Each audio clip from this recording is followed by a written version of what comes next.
Tuyền đứng trước lan can của tàu thủy, cảm nhận từng luồng gió thổi thốc vào mặt, luồn qua từng thửa tóc và da thịt, xoa dịu cảm giác bức bối của cô lúc này. Nó khiến cô cảm thấy dễ chịu hơn. Cái mùi thanh mát và hơi tanh của gió biển khiến tâm hồn cô nhẹ bẫng.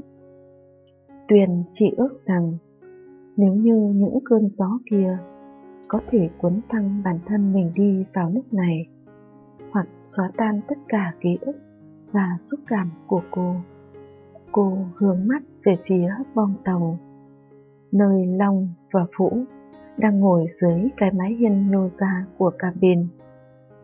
Cả hai người đều có vẻ rất thân thiết, mỗi người một chén rượu gạo, cụng ly cái cạch và cười đầy sảng khoái.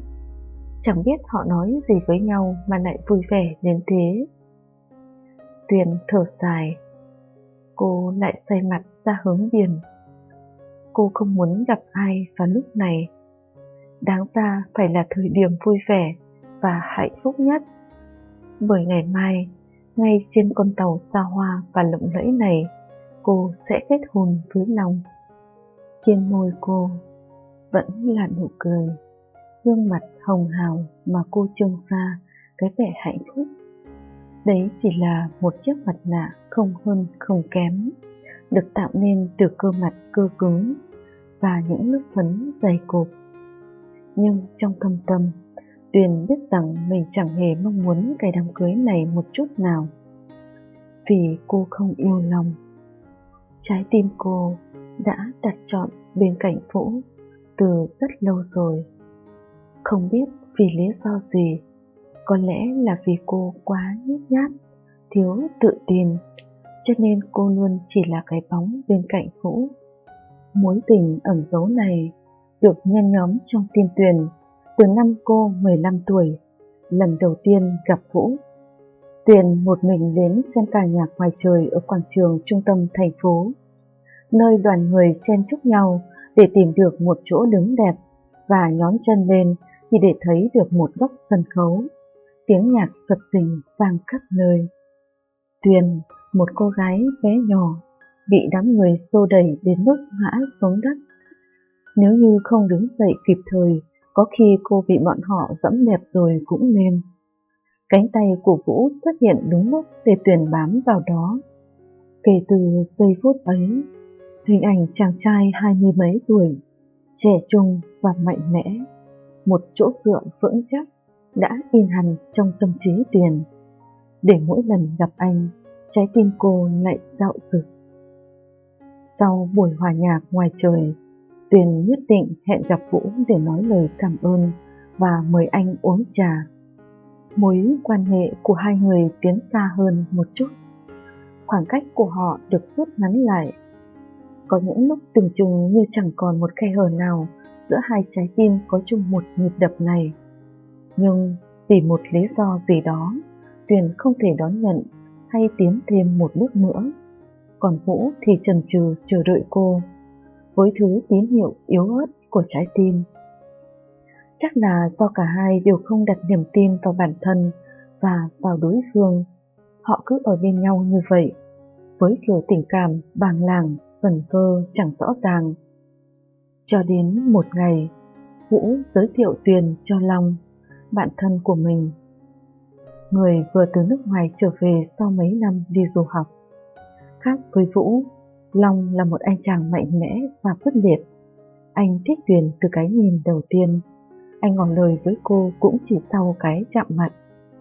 Tối ngày hôm đó, ở quán trà nhạc sống, Long dõng dạc nói với Tuyền lời tỏ tình. Ngay lập tức, cô liếc sang nhìn Vũ. Anh không tỏ thái độ gì, chỉ im lặng. Sự yên tĩnh đó kéo dài đến cả phút đồng hồ trên cái nền nhạc trữ tình, làm cho tất cả mọi người đều buồn man mác, hồi hộp, tò mò và dạo dực. Cho em suy nghĩ một chút. Tuyền đứng dậy và bỏ vào nhà vệ sinh. Cô vốc nước lên mặt. Nước lạnh khiến cô thanh tỉnh đôi chút, nhưng vẫn chẳng thể tìm ra đáp án hợp lý cho lời tỏ tình của Long. Người cô thích là Vũ cơ mà. Em nên ra ngoài kia và đối mặt với nó, chứ trốn trong này thì có ích lợi gì. Vũ bất ngờ nói, dựa lưng vào cửa nhà vệ sinh, chẳng quan tâm xem nơi này có phải là nơi anh nên đứng hay không. Tuyền ngạc nhiên, buồn bực và thất vọng. Rõ ràng cô có thể từ chối Long và tỏ tình với Vũ, nhưng cô không dám. Cô sẽ vừa cảm thấy có lỗi với Long, lại thấy mình thật sai lầm với chính bản thân này. Những chọn lựa như bóng nước quẩn quanh trí óc, dù cô có búng tay vào đâu thì quả bong bóng ấy cũng sẽ vỡ tung. Em nên nói sao bây giờ? Em rất hồi hộp. Tuyền buột miệng, không sắp xếp nổi từ ngữ sao cho chuẩn để có thể truyền đạt được ý của mình. Điều đó khiến cả cô và anh rẽ sang một hướng khác, và mối quan hệ không rõ ràng của họ đột nhiên bị tan biến thành hư vô. Ồ, có gì mà khiến em lại sợ như thế? Em nên dũng cảm trong những chuyện thế này. Vũ cảm thấy hơi bí bách trong lòng. Anh không muốn Tuyền và Long yêu nhau, nhưng rõ ràng là anh chẳng thể ngăn cản họ. Ngay cả Tuyền cũng nói rằng cô hồi hộp khi được Long tỏ tình. Điều đó chứng minh không có vị trí nào dành cho anh. Hay là em thấy mình kém cỏi?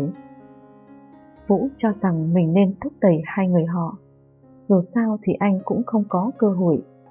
Vì thế anh chọn cách khích bác Tuyền. Như anh dự đoán, Tuyền nhíu mày gắt lên. Em không kém cỏi. Vậy thì chứng minh cho anh xem đi. Tuyền trừng mắt nhìn Vũ. Được, là chính anh đã đẩy cô đi. Cô hậm hực rời khỏi khu nhà vệ sinh, bỏ lại Vũ đứng ở đó. Trong hành lang tối tăm với lòng trộn rộn và cuộn sóng, anh biết anh đã lựa chọn sai lầm.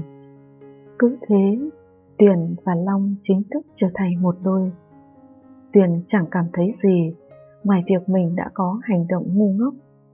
Không biết bao nhiêu lần cô muốn nói lời chia tay với Long.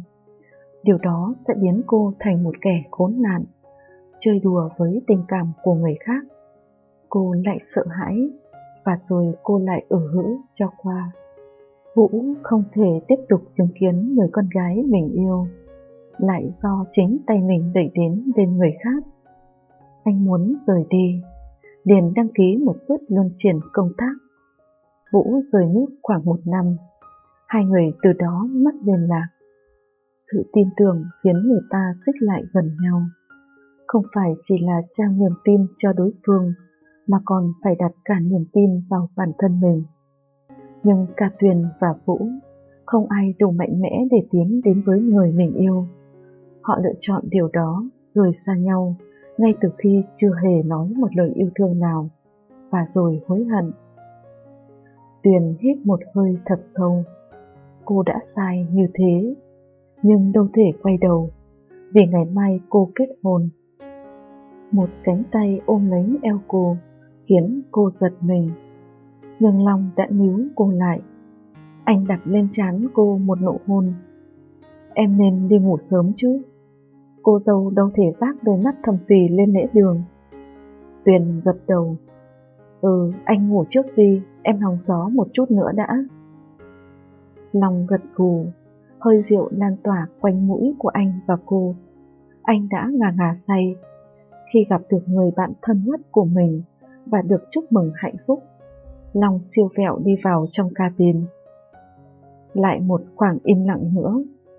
Cuối cùng thì Vũ cũng chịu lên tiếng. Lần này anh trở về vốn không phải để chúc mừng hạnh phúc của Long. Anh muốn đối diện với khúc mắc trong lòng mình. Vậy là em sẽ kết hôn? Tuyền gật đầu không nhìn anh. Lần này cũng như cái lần tỏ tình đó, đúng không? Tuyền nghĩ ngợi một chút, rồi lại gật đầu lần nữa. Vũ thở dài. Anh xin lỗi. Anh biết lý do đó là gì sao? Dù không nói ra, nhưng cả hai đều hiểu rằng vì sao Tuyền lại chấp nhận cưới. Cô không còn lựa chọn nào khác, chỉ vì quá mâu thuẫn và không biết tôn trọng quyết định của bản thân. còn Vũ thì là vì quá nhút nhát, hay là hèn không dám bày tỏ. Tuyền chẳng nhịn được nữa, nước mắt khẽ lăn dài xuống gò má của cô. Lòng Vũ nhói lên, anh vươn tay đến lau đi giọt nước mắt ấy. Đừng khóc. Tuyền càng khóc lớn hơn. Vũ ôm cô vào lòng, vỗ về cô. Anh cảm thấy mình nên có trách nhiệm với phần tình cảm mà anh đã dành cho Tuyền, và khiến cô rơi vào trái tim mình, lạc lối rồi chẳng thể thoát ra được. Đáng ra anh phải nói với cô điều này từ lâu rồi. Nếu như bây giờ anh nói anh thích em, chúng ta có thể bắt đầu được không?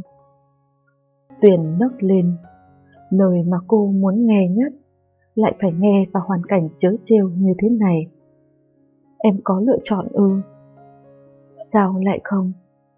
Vũ nói, chúng ta sẽ gặp rắc rối, nhưng anh sẽ không trốn chạy nữa. Anh sẽ bảo vệ em. Tuyền ngập ngừng một lúc. Cô nên làm gì ư? Cô cũng không biết. Cô chỉ muốn thuận theo trái tim mình, nhưng cô đâu thể quay đầu. Cô đang ở trên chiếc thuyền lênh đênh giữa biển khơi, chỉ có thể tiếp tục tiến về phía trước. Em đã rất muốn nói với anh điều đó trước ngày em kết hôn. Tuyền hôn lên má anh. Em đã mãn nguyện rồi. Tuyền rời khỏi lan can tàu thủy. Có lẽ cô không nên có cuộc nói chuyện này để rồi có thêm chút hy vọng và lại dập tắt nó ngay lập tức. Em không nghĩ rằng như vậy là quá đáng với tất cả chúng ta hay sao?